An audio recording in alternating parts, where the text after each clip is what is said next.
Fala! Aqui é o Jorge, do Responde Aí, e hoje a gente vai bater um papo sobre teste de hipótese e introdução. Cara, agora eu vou te apresentar uma parada que vai ser super maneira, mas que é um conteúdo completamente novo. E ele é um pouquinho diferente do que a gente fazia até aqui, beleza? Você já passou aí por cálculo de probabilidade, já passou por estatística, agora é a hora da gente brincar com testes de hipótese, beleza? Bom, vamos começar então a ver o que é isso aí. Vamos lá, vamos pro seguinte exemplo. Vamos supor aí que eu cheguei pra você e te disse o seguinte: cara, a estatura média dos assinantes lá do Responde Aí, ela tá acima de 1,73. Beleza. Aí você que já é craque aí, já vai pensar e vai falar: pô, mas de onde é que esse cara tirou essa informação aí? Tu tem base pra falar isso? E é exatamente isso, cara. Isso que eu acabei de te falar aqui é uma hipótese, beleza? Se eu simplesmente chego, te falo, te dou essa frase aí, essa informação, aí isso é uma hipótese. Eu não te provei se isso está certo ou se isso está errado, beleza? Então a gente tem duas opções. A gente pode aceitar essa afirmação, beleza? Ou a gente pode rejeitar essa afirmação. E é exatamente isso, e como que a gente aceita ou rejeita uma afirmação, que vai ser justamente o teste de hipótese. Essa tomada de decisão é o que a gente vai começar a brincar daqui pra frente, beleza? Bom, além disso, essa afirmação ela diz respeito a um parâmetro, que é a estatura média. Opa, pera aí, parâmetros. Pô, tu já ouviu falar desses carinhas aí, lá atrás, certo? Quem são esses tais de parâmetros? Pô, por exemplo, né, nesse nosso exemplo aí que eu te falei da estatura média, né, dos assinantes do Responde Aí, a gente está falando do MI, que é a média populacional, beleza? A nossa população aí seria os assinantes do Responde Aí. Pô, além disso, a gente também tem outros parâmetros. A gente tem o sigma ao quadrado, que é a nossa variância populacional. A gente tem também as amostrais. A gente tem, por exemplo, o S ao quadrado, que é a nossa variância amostral. Belezinha? Cara, esses carinhas aí eles vão ser muito importantes daqui pra frente, beleza? Que a gente vai utilizar os parâmetros o tempo todo e principalmente para resolver nossos testes de hipótese. Bom, vamos lá. Através de parâmetros da amostra, a gente vai tirar conclusões da população. Lembra o que a gente fazia lá em estatística? Ficava muito difícil a gente ter acesso, né, às informações da nossa população, porque muitas vezes elas eram muito grandes. Ou seja, a gente pegava amostras para tirar conclusões. E aqui vai ser a mesma coisa. Através da amostra, a gente vai tirar conclusões sobre a nossa população. Belezinha? Bom, vamos agora entrar, finalmente, em hipótese estatística. Certo? Vamos ver o que é isso aí. Vamos lá. A gente precisa entender sempre muito bem qual o parâmetro que a gente está avaliando. Além disso, a gente também precisa conhecer a população que a gente está se referindo. Beleza? Bom, o que a gente vai fazer então para conhecer a nossa população? A gente vai utilizar as distribuições. E eu tenho certeza que você lembra delas. A gente já viu um monte até aqui. A gente viu a exponencial, a gente viu a normal, enfim, tem vários tipos de distribuições que a gente pode representar a nossa população. Mas sabe qual vai ser muito importante aqui para a gente em teste de hipótese? Vai ser a distribuição normal, beleza? Já te aviso isso logo agora, para você ficar esperto. Se você não lembra direito como é que a gente trabalha com a tabela normal, com padronização, com essas coisas, a gente tem um tópico super especial que fala sobre distribuição normal aqui também. Então, qualquer coisa, volta lá para tirar suas dúvidas, beleza? Bom, voltando aí ao exemplo anterior que eu tinha te dado sobre os assinantes do Responde Aí, vamos analisar isso agora com um olhar mais, né, estatístico, em relação à hipótese estatística. Vamos lá. Eu te disse que a estatura média dos assinantes do Responde Aí está acima de 1,73. Cara, essa estatura média aí, ele é o parâmetro, beleza, dessa nossa hipótese. E além disso, o assinante do Responde Aí é a nossa população. É a galera que tem esse parâmetro aí da média. Beleza? Essa população aí, ela pode seguir uma distribuição normal com média μ. Então, população são os assinantes e o parâmetro é o μ. Beleza? A hipótese será, então, sobre essa distribuição, envolvendo o parâmetro média, beleza? Você vai ter que sempre ter esse olhar daqui para frente para resolver testes de hipótese. Vamos descobrir quem é a população e qual é o parâmetro que a gente está querendo brincar. Show de bola? Bom, vamos ver então outro exemplo. Vamos supor agora que eu te digo que a taxa média de queima de um combustível usado para mover aeronaves é 50 centímetros por segundo. Opa! Taxa de queima é uma variável aleatória, né, que tem distribuição de probabilidade, né, com média definida. Beleza? Bom, a gente está interessado, né, de novo, em saber se essa afirmação é verdadeira ou não. Porque se eu só te digo isso, é uma hipótese. Beleza? Bom, vamos agora ver então a definição das hipóteses. Eu te falei que ou a gente vai aceitar ou vai rejeitar. Mas agora vamos então saber como é que a gente define as hipóteses para poder aceitar ou rejeitar alguma coisa. Vamos lá. Em qualquer teste de hipótese, a gente vai ter sempre duas hipóteses. A que concorda com a nossa afirmação e a que discorda com a nossa afirmação inicial. Beleza?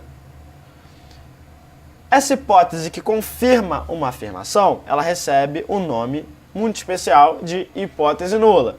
Beleza? E a gente vai, né, denotar ela como H0. Muito importante isso também. Bom, para esse nosso exemplo aí, da média, taxa média de queima, a nossa hipótese nula seria a seguinte. Seria, né, que a média aí, né, de novo, média, você lembra logo do μ, é realmente 50 centímetros por segundo. Beleza? Essa é a hipótese que confirma uma afirmação. E justamente por confirmar uma afirmação, ela sempre vai conter o sinal de igualdade, beleza? A gente sempre vai estar afirmando algo logo de primeira mão. Então a nossa hipótese nula, nosso querido H0, vai ser sempre o parâmetro igual a alguma coisa. Tranquilo? A hipótese que discorda da nossa afirmação, ela é chamada de hipótese alternativa, beleza? E a gente vai denotar ela como H1. Bom, vamos ver então como é que a gente escreveria isso aí. Vamos lá. Nesse nosso exemplo, a gente poderia ter três tipos de hipótese alternativa. Concorda comigo? Bom, a gente só precisa discordar da afirmação. Como é que a gente pode discordar então? Ó, agora que a gente pode, né, dizer que a média, a média ela não é igual não, ela é diferente de 50 centímetros por segundo. Mas pode chegar outra pessoa e dizer, ó, ela é na verdade maior do que 50 centímetros por segundo. E pode chegar um terceiro carinha e falar, não, ela não é diferente nem maior, ela é menor do que 50 centímetros por segundo, beleza? Então a gente sempre vai ter três tipos de hipóteses alternativas. Isso porque a gente vai ter três tipos de testes de hipóteses, beleza? Vamos ver então quem são esses tipos? Vamos lá, o primeiro tipo de teste de hipótese vai ser o que a gente chama de teste de hipótese bilateral. Vamos ver o nosso exemplo de novo. Eu tinha te dito que a taxa média de queima de um combustível usado para mover aeronaves é 50 centímetros por segundo, certo? Bom, a nossa hipótese nula, ela sempre vai conter igualdade. Então, ó, taxa média, μ, o μ é igual a 50 centímetros por segundo. Agora, como a gente estaria num teste de hipótese bilateral, a hipótese alternativa vai ser sempre esse carinha aqui. Se a gente tivesse um teste de hipótese bilateral, a gente diria que a média ela é diferente de 50 centímetros por segundo. Sempre num teste de hipótese bilateral, H1 vai conter o sinal de diferença, beleza?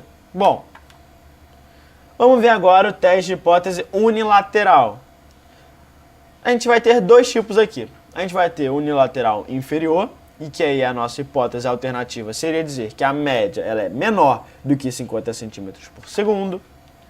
E a gente teria um unilateral superior, que seria dizer na nossa hipótese alternativa que a média é maior do que 50 centímetros por segundo. Beleza? Vai sempre pelo nome. Ó. Se for inferior, menor. Se for superior, maior. O que vai mudar nos tipos de teste de hipótese é sempre os sinais. Se você tiver num bilateral vai ser diferente, no unilateral inferior menor e no unilateral superior vai ser o símbolo de maior, beleza? E a hipótese nula, não esquece, sempre contém a igualdade, beleza? Vamos ver então aí um exemplo? Eu quero que você fique muito craque nesse assunto aí de definir as hipóteses. Vamos lá! Um hospital alega que o tempo médio de resposta da sua ambulância é inferior a 10 minutos. Formule as hipóteses para tomar uma decisão nesse problema. Cara, a gente sempre primeiro precisa entender qual o parâmetro que a gente está falando. Como ele fala de tempo médio de resposta, opa, é o μ, beleza? Definindo agora as hipóteses, H0 sempre contém a igualdade. E pô, a gente está querendo testar, né, se o tempo ele é ou não é 10 minutos. Então a nossa hipótese nula contém a igualdade, μ é igual a 10 minutos. Beleza? Só que a gente precisa contrariar essa afirmação na nossa hipótese alternativa. E como ele falou que a gente quer testar se esse tempo é inferior a 10 minutos, então a nossa hipótese alternativa ó, seria μ menor do que 10 minutos. Opa, estou com um símbolo de menor, estou num teste de hipótese unilateral inferior. Beleza? Isso vai ser muito importante daqui para frente. Cara, vou te apresentar um resumão disso tudo. Nossa hipótese nula, H0, é sempre afirmar que nosso parâmetro é igual a algum valor. Beleza? É sempre a nossa primeira afirmação, então tem um sinal de igual. Além disso, caso essa afirmação seja falsa, vamos ter como discordar dela de 3 formas diferentes. Que aí são aqueles 3 tipos de teste. Beleza? Bom, uma observação. As hipóteses serão sempre sobre a população e não sobre a amostra. Mas apesar disso, a gente vai utilizar as informações que a gente tem sobre os parâmetros da amostra para tirar alguma conclusão sobre a população, igual como a gente fazia lá na estatística. Uma outra observação é que, a partir das informações que a gente vai ter aí dessas amostras, a gente vai aprovar ou rejeitar as hipóteses. Mas a gente sempre pode errar nessa decisão aí. E cara, a gente pode estar interessado em querer saber qual a probabilidade de eu estar errando. Opa, então aqui a gente entra em mais uma parada importante, que são os tipos de erros. Quer ver como é que isso funciona? Vamos começar já num exemplo então. Vamos lá. A gente vai ter uma indústria que compra ímãs importados, que devem satisfazer algumas exigências quanto à resistência à atração dos mesmos. Compramos majoritariamente de 2 países, A e B, que possuem diferenças entre si. Primeiro, o país A, né, ele tem resistência à média atração de 145 kg. E o país B tem resistência média à tração de 155 kg. Bom, além disso, um lote será leiloado e a empresa precisa saber qual o país de origem para fazer a oferta. Uma amostra de 25 unidades é coletada. Pouco antes do leilão, será divulgada a média amostral, x-bar. Qual a regra de decisão deve ser usada para decidir se vem de A ou se vem de B? Opa, então vamos lá, vamos começar a analisar isso aí. Primeiro, qual é a nossa população? Cara, são os ímãs que são vendidos, né, por esses países. A nossa amostra é esse lote aí que ele fala de 25 unidades. E o nosso parâmetro de estudo, opa, resistência média, é a média, beleza? Bom, quais seriam então as nossas hipóteses? Vamos escrevê-las agora. Cara, eu vou considerar aí como hipótese nula que a média é igual a 155 kg, ou seja, vem do país B.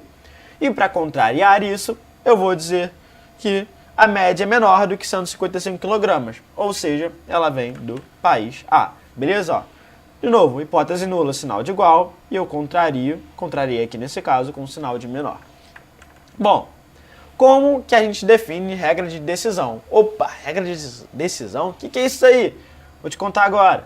Cara, a regra de decisão é definir com base na nossa amostra qual a hipótese é a correta.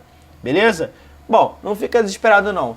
Mais pra frente, né, nos próximos tópicos, eu vou te dizer que para cada parâmetro a gente vai ter um passo a passo para definir qual é a nossa regra de decisão. Por enquanto, eu só preciso que você entenda aqui o conceito de regra de decisão. Beleza? Aqui nesse exemplo, eu vou considerar que se a média amostral, a média da minha amostra, for menor do que 150 kg, eu vou dizer que A é produtor. E se essa média aí for maior ou igual do que 150 kg, eu vou dizer que o B é produtor. Belezinha? Bom, vamos ver como é que fica então isso num desenho.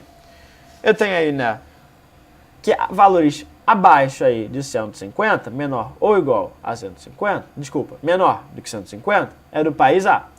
E maior ou igual que 150 é do país B. Beleza? Como eu já tinha te dito, para cada teste de hipótese, a gente vai ter um passo a passo para definir essa regra de decisão. Nesse momento, eu só quero que você entenda. Beleza? A gente utilizou aí a média amostral, ou seja, a gente utilizou a média da amostra para tomar uma conclusão. Agora, vou te apresentar o conceito de região crítica. Cara, nossa região crítica vai ser o seguinte, essa áreazinha que eu pintei de verde. Já conseguiu sentir um pouquinho? Cara, região crítica é a região onde eu rejeito H0. E nosso H0 não era dizer que era de B? Exatamente.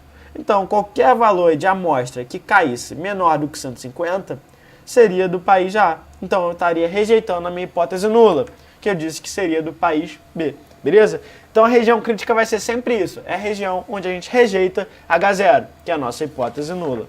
Beleza? Só para você ficar ligado de novo, é a região que nos leva a rejeitar H0. Beleza? Isso é a região crítica. Bom, vamos então ver o exemplo aí. Se a gente tirasse a média da amostra, qualquer valor, né, de x barra, que é a nossa média amostral, menor do que 150, faria com que a gente rejeitasse H0. Beleza, foi o que a gente viu, né? A gente definiu que a nossa região crítica aí era justamente essa, era ser do país A, que era a nossa hipótese alternativa. Ou seja, a nossa região crítica é qualquer valor de média amostral menor do que 150 kg. A região que contraria, né, que é a região contrária, desculpa, a região crítica, é chamada de região de aceitação. Essa região de aceitação, então, é onde a gente aceita a nossa hipótese nula, a nossa afirmação inicial. Beleza? Cara, mas isso é a nossa suposição. A gente poderia estar errado. Mas peraí, errado como? Olha só.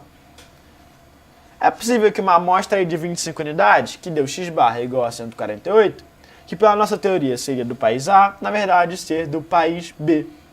Certo? Isso pode acontecer, a gente pode tomar uma decisão errada. Bom, então, quais são aí os nossos tipos de erros? O nosso primeiro erro é falar que vem do país A, só que na verdade vem de B. Ou seja, a gente tira aí a média amostral, dá menor do que 150, só que apesar disso, ela é do país B. Ou o nosso segundo tipo de erro é falar que é de B, só que na verdade é de A. Ou seja, eu tiro a média da minha amostra, dá maior ou igual do que 150 kg, só que apesar disso vem do país A. Beleza? Bom, dito isso, a gente tem a nossa probabilidade de erro. A gente pode estar interessado em calcular a probabilidade de eu cometer esses erros. Primeiro é o nosso erro do tipo 1, que é a probabilidade da gente dizer que é de A quando é de B, beleza? Foi aquele primeiro erro que a gente identificou. Ou, né, a gente pode reescrever da seguinte maneira. É a probabilidade de eu dizer, né, de apesar de eu ter encontrado x barra menor do que 150, o país produtor é B. Para um caso geral, o nosso erro tipo 1 vai ser sempre o seguinte. Vai ser o x barra pertencer à região crítica, sendo que na verdade H0 é verdadeiro. Ou seja, falou em erro do tipo 1, é você dizer que H0 é falso, sendo que na verdade ele é verdadeiro. Beleza? E isso é igual ao alfa, que é o nosso querido nível de significância, que você viu lá, intervalo de confiança. Beleza? Bom, temos também o nosso erro do tipo 2, quer dizer que é de B, quando na verdade é de A. Ou seja, nesse nosso exemplo, era a gente tirar aí a média da amostra, né, ela ser maior ou igual do que 150, só que na verdade o país produtor é o A. Ou seja, para um caso geral, o erro do tipo 2 vai ser sempre o seguinte, é quando, né, eu aceito H0, ou seja, né, o meu x barra pertence à região de aceitação, sendo que na verdade o H0 ele é errado, é falso, beleza? E a gente chama esse erro do tipo 2 de beta. Tranquilo? É isso que eu tinha para conversar contigo hoje, cara. Esse vídeo te ajudou? Responde aí!